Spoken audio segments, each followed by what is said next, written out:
একটি গ্রামে একটি সন্ন্যাসী মাঝে মাঝে ভিক্ষা করার জন্য আসত। ওই সন্ন্যাসী গ্রামে আসার পরে সবার সঙ্গে দেখা করত, তাদের ভবিষ্যৎ সম্পর্কে উপদেশ দিত, আর কিছু মানুষ সন্ন্যাসীকে এর পরিবর্তে ভিক্ষা দিত, আবার কিছু মানুষ ভিক্ষা না দিয়েই চলে যেত। কিন্তু তারপরেও সন্ন্যাসী কখনো মন খারাপ করেনি।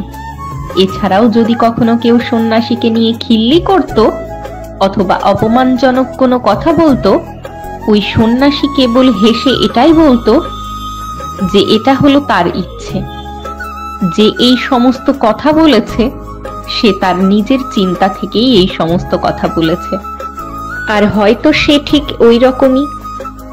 আর এরপর একদিন ওই সন্ন্যাসী ভিক্ষা চাওয়ার জন্য একটি বাড়িতে যায়, আর ওই বাড়ির ভেতর থেকে একটি মানুষ বাইরে বেরিয়ে আসে, আর ওই লোকটি সন্ন্যাসীকে কিছু ভিক্ষা দেয়।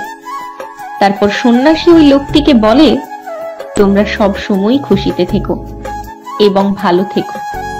এটা শোনার পরে ওই লোকটি বলে, কিন্তু গুরুজি, আমরা কিভাবে খুশিতে থাকবো এবং ভালো থাকবো? কারণ আমার বাড়িতে তো কোনো রকম সুখ শান্তি নেই। এরপর ওই সন্ন্যাসী জিজ্ঞাসা করে, কি সমস্যা হয়েছে আমাকে বলো। এরপর ওই লোকটি বলে, আমার স্ত্রী অনেক বেশি কথা বলে, আর আমার স্ত্রীর অতিরিক্ত কথা বলার কারণে আমাদের পরিবারে কোনো রকম কোনো শান্তি নেই। আর আপনি আমাকে উন্নতি করার আশীর্বাদ দিচ্ছেন, কিন্তু যেখানে আমার পরিবারে শান্তি নেই সেখানে আমার উন্নতি হবে কিভাবে? এরপর ওই সন্ন্যাসী একটু হেসে বলে, এটাই হলো তোমার সমস্যা? ঠিক আছে, তুমি তোমার স্ত্রীকে আমার কাছে নিয়ে এসো। এরপর ওই সন্ন্যাসী লোকটির স্ত্রীকে ডেকে জিজ্ঞাসা করে, তুমি কেন এত বেশি কথা বলো, যার কারণে সবাই এত অভিযোগ করছে? এরপর ওই লোকটির স্ত্রী উত্তর দেয়, গুরুজি, আমি কেবল সত্যি কথা বলি, আর যদি সত্যি কথাই ওনার খারাপ লাগে তাহলে আমি কি করতে পারি? আর এখানে আমার ভুলটাই বা কোথায়? আর এরপর ওই সন্ন্যাসী বলে যে এটাই তো হলো তোমার ভুল। এরপর ওই লোকটির স্ত্রী একটু অবাক হয়ে জিজ্ঞাসা করে, কিন্তু গুরুজি, এখানে আমার ভুলটা কি? এরপর সন্ন্যাসী একটু হেসে বলে, ঠিক আছে, তোমার ভুলটা বোঝার জন্য এখন আমি তোমাকে একটি ছোট্ট গল্প শোনাচ্ছি। তুমি গল্পটি একটু মন দিয়ে শোনো, তাহলেই তুমি তোমার ভুলটা বুঝতে পারবে। এরপর সন্ন্যাসী বলে, অনেক পুরনো দিনের কথা। এক রাজ্যের রাজা যেই স্বপ্নই দেখত সেই স্বপ্নের পিছনে লুকিয়ে থাকার রহস্য জানতে চাইতো, কারণ ওই রাজা বিশ্বাস করত আমাদের স্বপ্ন ভবিষ্যতে ঘটা ঘটনার সংকেত দেয়। আর এই কারণেই ওই রাজা যখনই কোনো স্বপ্ন দেখত তখন রাজা দ্রুত তার রাজ্যের সমস্ত জ্ঞানী মানুষদের একত্রিত করে ওই স্বপ্নের ব্যাখ্যা করতে বলতো, আর তারা রাজাকে যেই ব্যাখ্যা দিত সেই ব্যাখ্যা সব সময় সত্যি হতো। এই কারণেই রাজা তাদের ওপর অনেক বিশ্বাস করত, আর তাদের বলা উপায় অনুযায়ী রাজা রাজ্য পরিচালনা করত, আর এটা রাজার একটি অভ্যাসে পরিণত হয়ে যায়। কিছুদিন পর একদিন রাজা একটি অদ্ভুত রকমের স্বপ্ন দেখে। রাজা দেখে রাজার সমস্ত দাঁত পড়ে গেছে, কেবলমাত্র সামনের দিকের একটি দাঁত বাকি আছে। এই স্বপ্নটা এতটাই অদ্ভুত ছিল যে রাজা সকাল হবার সঙ্গে সঙ্গে রাজ্যের সমস্ত জ্ঞানী মানুষদের ডেকে পাঠায়, আর রাজা তাদের বলে, আমি আজ একটি স্বপ্ন দেখেছি, যে স্বপ্নটা আমাকে অনেক বেশি চিন্তায় ফেলে দিয়েছে। তাই আমি চাই আপনারা এই স্বপ্নের অর্থটা আমাকে বলুন। এরপরে রাজা ওনার স্বপ্নের কথা সবাইকে খুলে বলেন। স্বপ্নের কথা শুনে সেখানে থাকা কেউই সেই স্বপ্নের স্পষ্ট অর্থ বুঝতে পারেনি। তারা হয়তো উত্তর দিতে চাইছিল না, অথবা তাদের কাছে কোনো সঠিক উত্তরই ছিল না। আর এটা দেখে রাজা নিরাশ হয়ে যায়, আর রাজা এটা ভাবে যে যদি তার দরবারে এত জ্ঞানী মানুষ স্বপ্নের অর্থ বুঝতে না পারে তাহলে কে স্বপ্নের অর্থ বুঝতে পারবে। এরপর স্বপ্ন বিশেষজ্ঞকে খুঁজে পাওয়ার জন্য রাজার মন্ত্রী রাজাকে উপদেশ দেয় আর বলে, মহারাজ, পাশের রাজ্যে একটি অনেক বড় স্বপ্ন বিশেষজ্ঞ আছে, তাই আমার মনে হয় আপনার একবার তাকে ডেকে পাঠানো দরকার। মন্ত্রীর কথা রাজার খুব পছন্দ হয়, এই কারণে রাজা খুব দ্রুত ওই বিশেষজ্ঞকে ডেকে পাঠানোর আদেশ দেয়। এরপর সম্মানের সঙ্গে ওই বিশেষজ্ঞকে রাজার কাছে নিয়ে আসা হয় আর রাজার সেই স্বপ্নের কথা খুলে বলা হয়। আর রাজা বলে, দয়া করে আপনি এই স্বপ্নের অর্থটা আমাকে বলে দিন।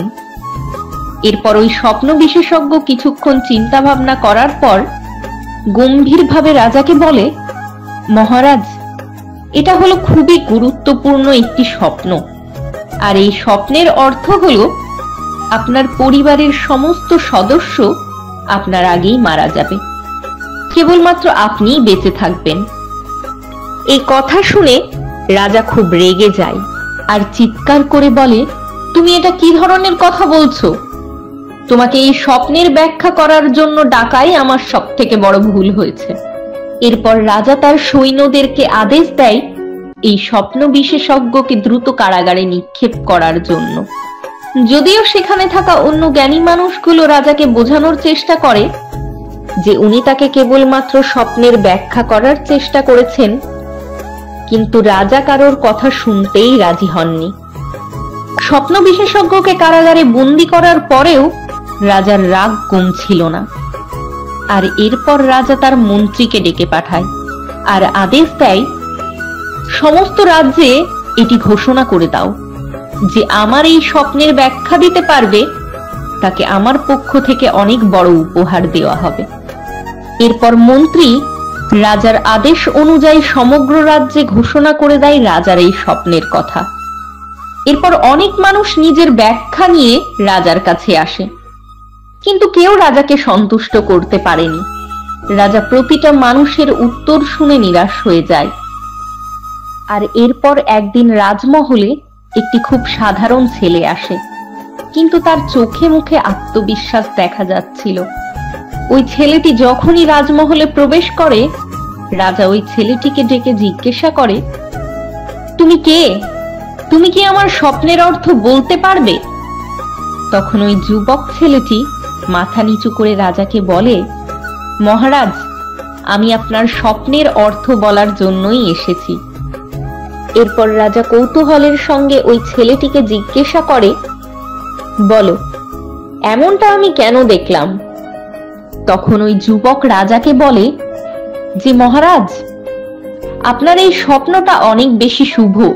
আপনার এই স্বপ্নের অর্থ হলো আপনি আপনার রাজ্যে সবচেয়ে বেশি দিন রাজত্ব করবেন, আপনি আপনার পরিবারের মধ্যে সবথেকে বেশি দিন পর্যন্ত বেঁচে থাকবেন, আপনার রাজত্বকালে এই রাজ্য অনেক বেশি উন্নতি করবে, আর আপনার রাজত্বে রাজ্যের প্রজারা খুব সুখে থাকবে।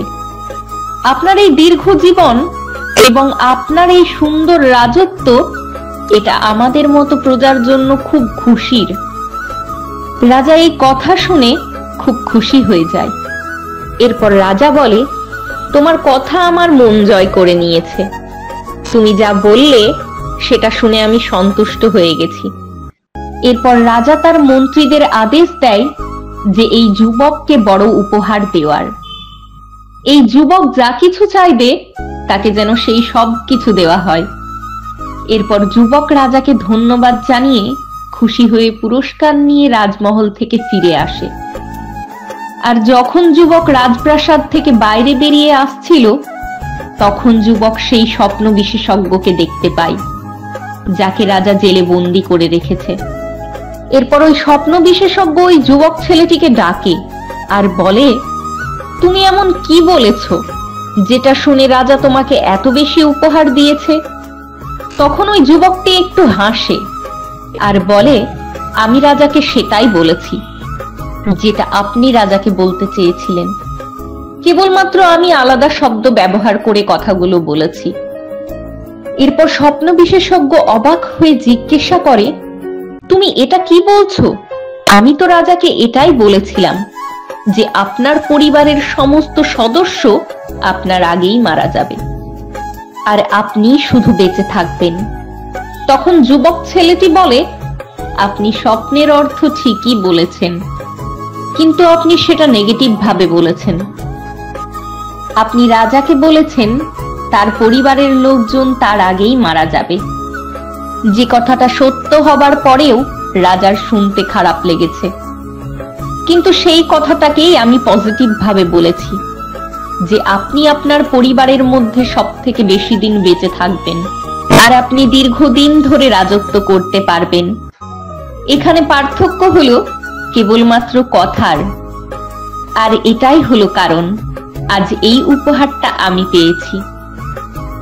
তো এই ছোট্ট গল্পটা থেকে আমরা এটাই শিখতে পারি যে আমরা কি বলছি তার থেকে অনেক বেশি গুরুত্বপূর্ণ আমরা সেই কথাটি কিভাবে বলছি, অর্থাৎ আমাদের কথা বলার জন্য কি রকম শব্দ বেছে নিচ্ছি। কারণ একই কথাকে আলাদাভাবে বলার ফলে তার প্রভাব আলাদা হতে পারে। তাই সঠিক এবং পজিটিভ শব্দ কেবলমাত্র সামনের মানুষটির মন জয় করে তাই নয়, বরং আমাদেরকে সফলতার কাছে নিয়ে যায়। তাই জীবনে কি বলতে হবে এটা যতটা গুরুত্বপূর্ণ, তার থেকেও বেশি গুরুত্বপূর্ণ হলো এটা জানা যে সেটা কিভাবে বলতে হবে। আমাদের এই ভিডিওগুলি কেমন লাগে তা অবশ্যই কমেন্ট করে জানাবেন। সবাই ভালো থাকবেন, আবার দেখা হবে।